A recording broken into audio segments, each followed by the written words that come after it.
Kakatwa, sa mahabang karanasan ko sa panggagamot ay ngayon lang ako nakasaksi ng ganito. Mababatid mo ba kung ano ang maaaring kahihinat na ng dugong ito ni Gargan para sa aking anak?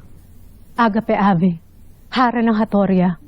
Subalit, hindi na ito saklaw ng aking karunungan. Susubukan kong tingnan sa aking balitataw kung makikita niya ang sagot sa iyong katanungan, Perena. Aking balitataw, ipakita sa amin ang anumang kaalaman mo sa suliranin ngayon ni Flamara.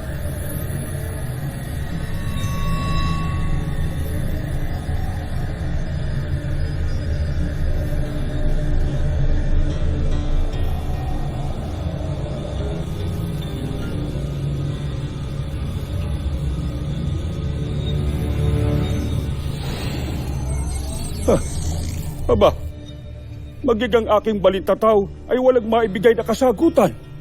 Sigurado ako. May epekto ito kay Flamara. Iyan rin ang aming inaalala ni Perena. Wala kayong dapat ipag-alala. Liban sa dugong hindi mapalis sa aking kamay, wala naman akong ibang nararamdaman. Ngunit Flamara, hindi natin ito maaaring pagwalang bahala. Lalo't iyan ay dugo ng kalaban at isang bathala. Hindi ka maaaring mag-isa.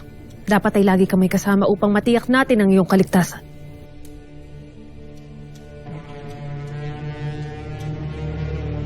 Ano ang ingay na iyon? Iyon ay tunog ng babala mula sa Hatoria. Hindi lamang ito isang babala, Ada. May masamang nangyayari sa Hatoria. Tayo na! Sumama din kayo sa kanila mga sangre. Kami nang bahala dito na Alena. Mag-iingat kayong lahat. Tayo na!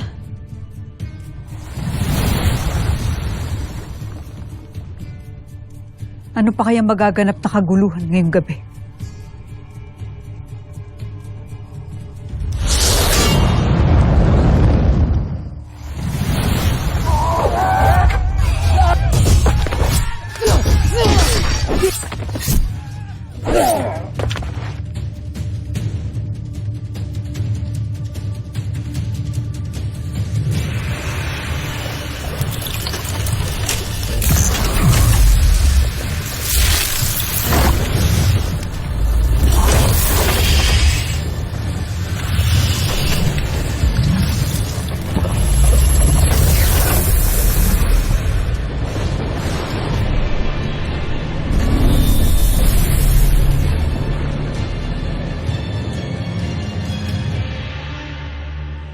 Mitena.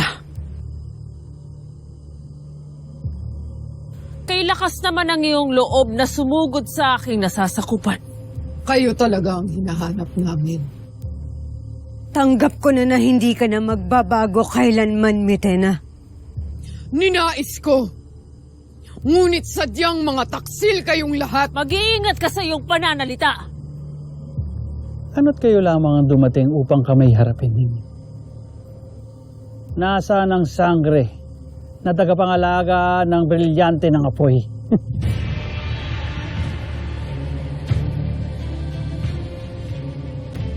Asneya, nasaan si Flamara? Agto!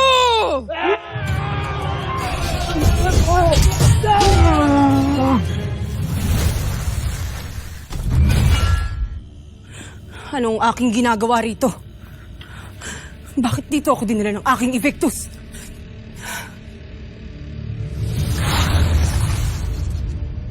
Dahil sa aking dugo, Flamara.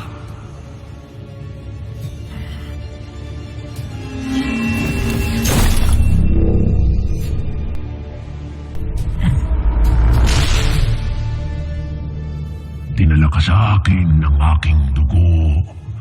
Kay malas mo sapagkat ngayon, hindi ka na makakatakas pa sa akin.